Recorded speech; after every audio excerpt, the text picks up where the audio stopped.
Tuesday. Joining us here in the studio now is our National Council Speaker, Mr. Will Lowe, and our Managing Editor, Ms. Liz Gray. We welcome you both to our program. Thank you for making time. Mr. Lowe, let's start with you, sir. Pretty basic question. What's the state of our union, so to speak, as far as the council in the Mvskoke Creek Nation? Sure, yeah. I became speaker early January, and, we have 4 new council representatives, so it's been a really great learning process with them. One of them has served previously on the council, but, years ago, so and I think at that time they had several different council representatives per district, so she's learning how at-large voting and at-large, even though I'm Okmulgee representative, we represent the whole nation now, so I feel that just visiting with them and seeing how they're adapting to the current and former council that's on there, it's great. I think we have a pretty good perspective. I think we're going to have a great working relationship because we aren't afraid to tell our perspectives on certain issues. So, as speaker, that's what I've noticed here just the first 2 months that I've been in, and I appreciate that. So I think we're going to do well and really show the tribe what, it's all about the people. So, real basic question. You mentioned she. Yep, that's Sandra Golden. Got it. Yep, down in Mvskoke district. Yeah, for folks who aren't familiar with our council members. The name. What's it like bringing in new people? Like, is it refreshing or is it like more of a learning experience? What's that like, having new ideas and new voices? Sure. I've been on the council. This is the start of my 3rd year, so I'm fairly new myself. Okay. And when you run for election and you get elected, it's not like you have this council one-on-one course you can take. Mm-hmm. So, it's a trial by fire, if you will. It's on-the-job learning, OJT, and I think even my experience as a new representative, it's finding those that have been on the council to get their perspective, but ultimately it's what you want to learn for yourself because we all interpret rules and regs differently sometimes. So for me, I did ask a lot of veteran council questions, just administrative things, certain things, but when it comes down to reading the law, learning the law, that's where I take time and learn it myself, and then kind of get perspectives of discussion in the committee meetings. But it's good to see the new ones because the ones that ran, I really didn't know them before. So now that we're at a table and making decisions together, it's that extra time away from that table where we communicate and discuss certain different items. And yeah, I think it's great to have the new ones on there because they're very curious, just like anyone else would be. And, they have a heart for the people. So that's what I like to see. As a speaker, do you you're newly a speaker, but do you take a role as leadership or mentorship? I do. One of my duties is the office manager for the mound building, and on our side anyway. So that staff, they're a well-oiled machine. They've been there for quite some time. I think Mr. Richard Anderson is the newest employee there. He's the PR manager, and I don't even really have to tell them their duties. They just do it, knock it out, get the legislation done. So there's never a moment that I don't say I appreciate them, because to me that's what it's all about, and mentorship. We did have an opportunity, the council had an opportunity to talk to the Mvskoke youth group, and we broke out in these little sessions, and I had 3 young ladies in mine, and I got to talk about my boarding school experience in Eufaula, but also got to tell them about all my accomplishments, even as an MBA. So, and how I can use that degree towards the betterment of our tribe and our council. Awesome. That's great. Yes. Yeah. So, it sounds like you have really good supportive administrative staff. And you guys it sounds like the council is starting to get into that communication where they're, being able to move as one in a sense, to make these decisions. So what are some of the challenges that you were facing whenever you came into the role as speaker? Sure. Some of the challenges I feel were, we had a bit of a tough time last year communicating, with the pandemic. Unfortunately, we had an impeachment trial that's still in litigation, so, that's something we can't discuss today. But those kinds of big topic issues it was hard to kind of overcome those and work as a cohesive unit, but we did the best we could.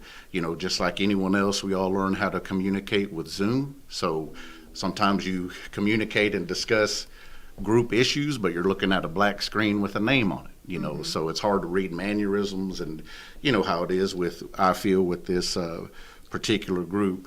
I'm all about mannerisms, and just like we are today, to where we're talking and being with each other. But we, those were some of the technology challenges. Right. But I feel now, we're kind of getting over it. We're still doing Zoom, but we've had a couple of work sessions, so we're able to, just whatever issues, I can kind of see people's perspectives, and, of course, agree to disagree sometimes, but yet work with them to better our tribe. So those were some of the issues that we could overcome. You mentioned technology issues. We just had one. Yes, sir, that's right. And it was a spam call. Right. As you slip in or fit into your position, you're going to be called on to, do things like this, stand up before groups and discuss, where the tribe is and what we're doing and where we're going and things like that.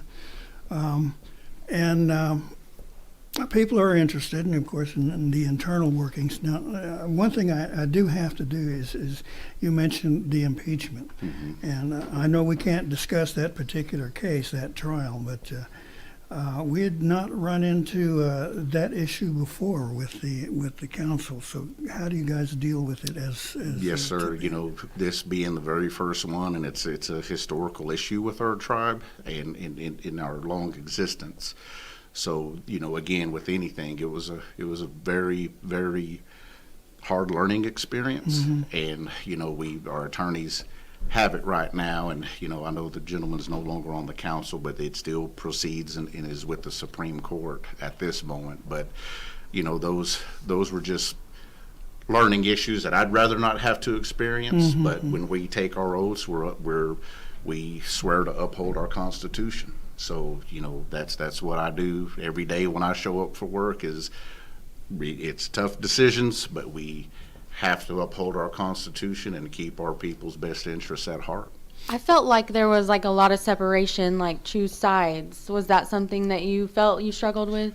I did, Yeah. And I feel when you can't be together and it's a technology-based type meetings, those things can kind of happen really easy. Liz and I were talking about graduate school group discussions in our coursework. It can kind of get that way too. Your class, without even realizing it, gets divided that way. But I felt it a little, so that's, as speaker, to me, that's one of the issues that I'm trying to overcome, to where, and just reiterate, we're all in this together. We all, again, can agree to disagree on issues, but it's the people's best interest is what we need to keep at heart. So every decision we make, I always reiterate, it's not just for that particular council meeting, it's for 3 generations ahead. So that's what we're making decisions Yeah, I for. appreciate that. I Yes. appreciate that. One of the issues I think that was people were talking about on the topic of impeachment is a case that was kind of similar to what we saw with the former occupant of the White House. They were trying to impeach him, and he wasn't in office any longer. And you had kind of a similar situation here, so how did you all handle that? Yeah, it's actually still, in Okay. the Supreme Court. Earlier I mentioned Mr. Anderson being our newest hire, but that was incorrect. Kyle Haskin, former Attorney General, interim Attorney General, is now the National Counsel Attorney. He just started Monday, so that was a huge thing for us. We had Zeke Fletcher as our attorney from Michigan, did an outstanding job for my 2 years. He's been with us for many years, but we having that person in-house and right there just to ask any legalese, whatever it could be. He's there to give his opinion. I appreciate Kyle greatly because, good or bad, he's going to tell you. And that's, my leadership is that way too. Sometimes you got to communicate tough things, but you have to communicate. To me, that's what makes everything work smoothly. You have to communicate even if they don't want to hear it or not. You have to communicate so people know where they stand or what they need to work on. And when we were interviewing Kyle, I said, Kyle, my observation of you is no matter if it's what people want to hear and want to vote on, I agree. You're going to say your opinion, and it's going to be part of the law. So, to me, I before this was the HR director at Bacone College, and trust me, every day it's about policy. It's all about policy, and people try to skirt around that, but at the end, you have to be within the rules and regs. Yeah, sorry, we were talking about policy. I kind of want to get into, I guess, maybe some McGirt talk a little bit, about policy, about, the future of the nation, and maybe some of that policy that the nation is looking at to strengthen our sovereignty with the McGirt decision. Sure. We've had some discussions within the council about that. Taxation's always the big issue. That's one thing that I would love to see happen as a speaker, because for me, I hear, we get all the calls and we're the voice of the people, if you will. And I've so many times have received calls that we live out in this rural area. We call the county sheriff. We pay our property taxes. They can't do anything because we're Native American or we're Mvskoke citizens. And, well, in the bigger picture, why are we paying taxes, our property taxes if they're not going to give us the support we need? And, those kinds of things. I know we get calls about, property tax, sales tax. Is there ever going to be a reservation tax? Those things are forthcoming. I wish we could say, we're going to vote and start Saturday, but there's a lot to it. We and it's no secret, our governor's not our best friend. So anything that we pass and present to our public, our reservation, I can assure you that his people are watching us very closely, so they'll counteract and try to get back at us some other way. It's a crazy chess game, but those are the things that we have to play. But ultimately, the goal for me is, I feel, taxation and this McGirt, these issues, even I believe it was Mvskoke sheriff, wanted to do without the cross deputization. Hughes. Yeah. And some of in her letter, there was a lot of false claims. And, being a speaker, being able to sit in that war room, if you will, discussion room with the executive branch and the leadership, it's eye-opening to me, because as a regular council representative, you really hear what is discussed from the speaker. So, we discuss that, and, it's good to hear that our light horse wasn't as irresponsible as she's proclaiming, and they were there and tried to help. And it's just unfortunate that it took a political role that way. So. Right. Well, as a reporter, I've been tucked into the corner of a few of those Yes. council discussion. Well, Yes, not here, but different places, like back in Alaska and actually in Washington D.C., where you hear this discussion going on, and then you hear the public face. Yes, sir. It's like. Anybody ever see that movie, Charlie Wilson's War? I have not. Okay, well, check it out. It's actually a good movie. But they've got these guys standing around in the halls of Congress making deals. Okay. It's like, okay, now if you will support me on this bill, I assure you I can get the Black Caucus to support you on Gotcha. that deal, this kind of thing. So was that what you're talking about, is Is this kind of a real inside kind of discussion? Well, it's more of how working with lobbyists and chiefs attorneys. Now that okay. if Kyle were in our office, he would have been included in that.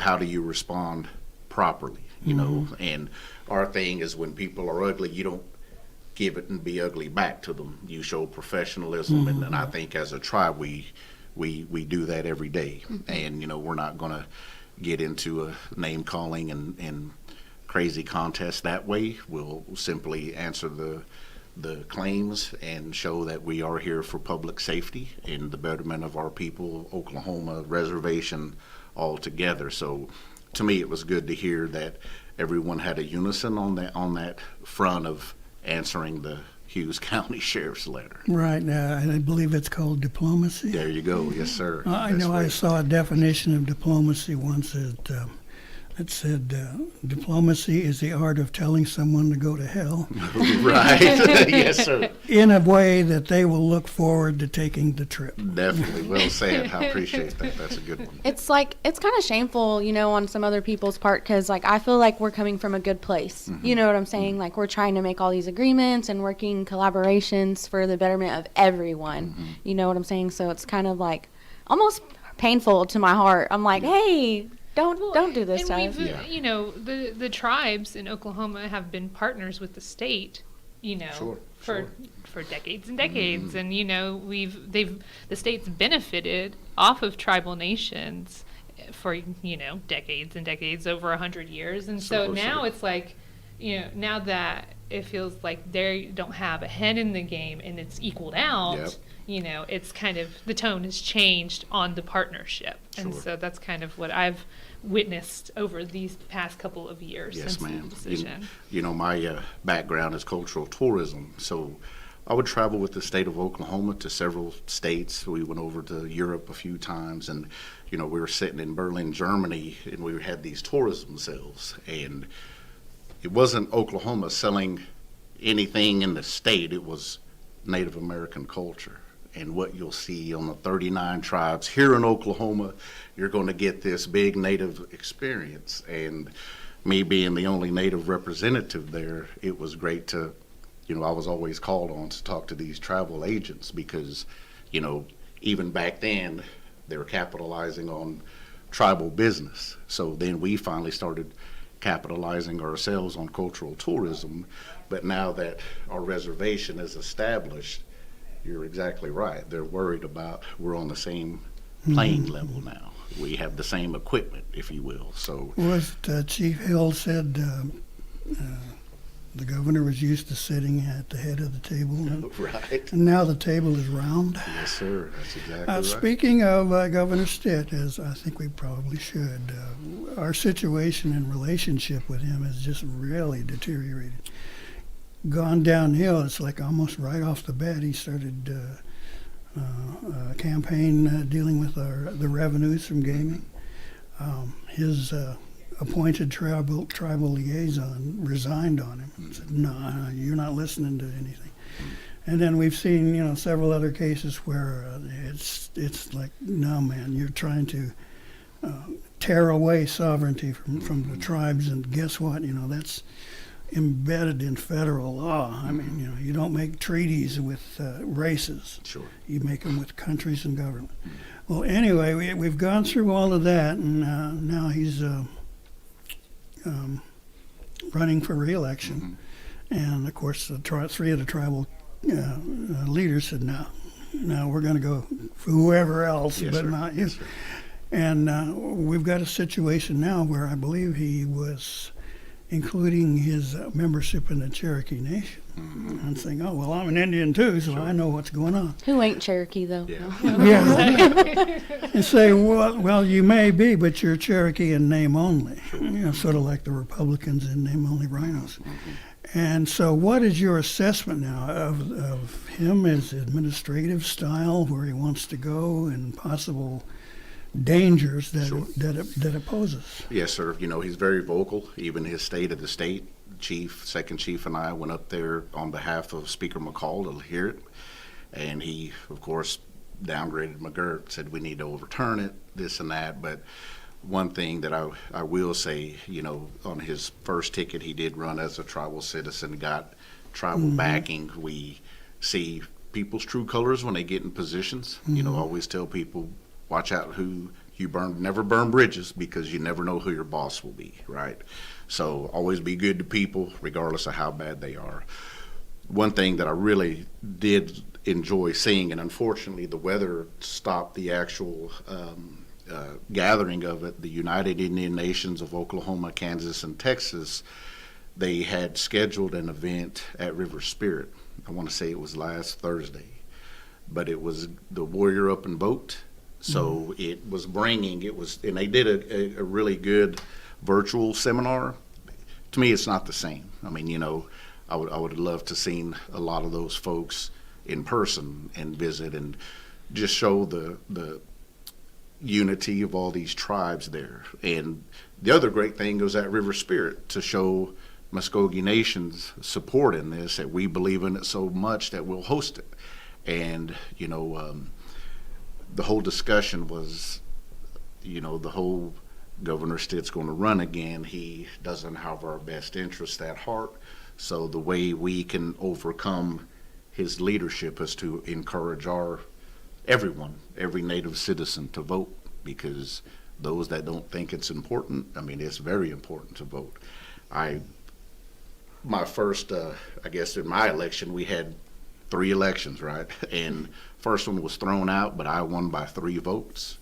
And oh my goodness, you talk about sweating bullets. It was my first go at being a elected official, and to me that says it all. Those 3 votes. Those 3 votes, and even though it was thrown out, I had no fingernails left because I was chewing them like crazy. Nah, I'm just kidding, but it was pretty stressful. So I think even on this larger race with the governor and all these other tribes involved, the more we can encourage everyone to vote, it's that important. So. I was going to ask that when we brought up Governor Stitt, if you guys are going to be making efforts to encourage voting to citizens and your constituents. Yeah. That was another thing, outside of just Native voters in Oklahoma, how do you encourage non-Native voters to see the benefits of being almost like allies to Native people and realizing that we do need allies in our own state that support our sovereignty? Sure. And there's actually and it may have started, but you remember those commercials where it showed Native American economic impact. I can't remember the group, it just escaped me, but I was able to sit on a call to where they're actually going to start those public announcements again, but encouraging our folks to vote, and the possibilities and things that could and couldn't happen if we exercise our right to vote. So those PSAs will be forthcoming, and I was able to see the schematics of their marketing efforts, and it's amazing. So they've done their homework and they're pretty top notch. So I'm excited to see them. It's crazy to think how far we could be at this point if we didn't have somebody, pulling back. Yeah, it stops progress whenever you're too busy, trying to exert your power in some sort of way. That's right. The extent of what the council will become is a curious thing for me. It's like you've got new membership. Each council seems to have its own dynamics and personality. What do you expect from this particular group? I expect a lot of collaboration, not only internally within our council, but a lot of collaboration with the executive branch, more than you've seen last session. To me, it's a matter of just communicating. We, good or bad, I feel, Chief Hill and I can get on the phone, see each other, whatever the case may be, and talk about these issues, if you will, or things, potential deals, whatever the case may be. But the communication, I think, the personality of the council will be a lot of collaboration and wanting to work together. And again, I can't stress it enough, but make our people and our better of our future a priority. So. Okay. I'm glad to hear that. I'm very excited to see what you guys do. Thank you. Is there a number or contact you'd like to leave today? Yeah, well, we just have I believe it's mcnc.com is our website. So all of our information is on there. So people aren't scared to call me, so you can find my mobile number on there. So please call, text, email. I mean, I'm constantly on the phone. I probably have 60 texts and calls right now on the phone. But, you know, Maybe again, we try our best to visit with everyone, and sometimes I forget to call people, but we have 90,000 citizens, so sometimes it gets overwhelming, and if I miss your call, I'll try to call you back. Just bear with us. So, All right. Okay. Well, thank you so much, You're Mr. welcome. Lowe. We appreciate National Council Speaker Lowe, rather. We hope to have more chats with you in the future as things come along, and hopefully we'll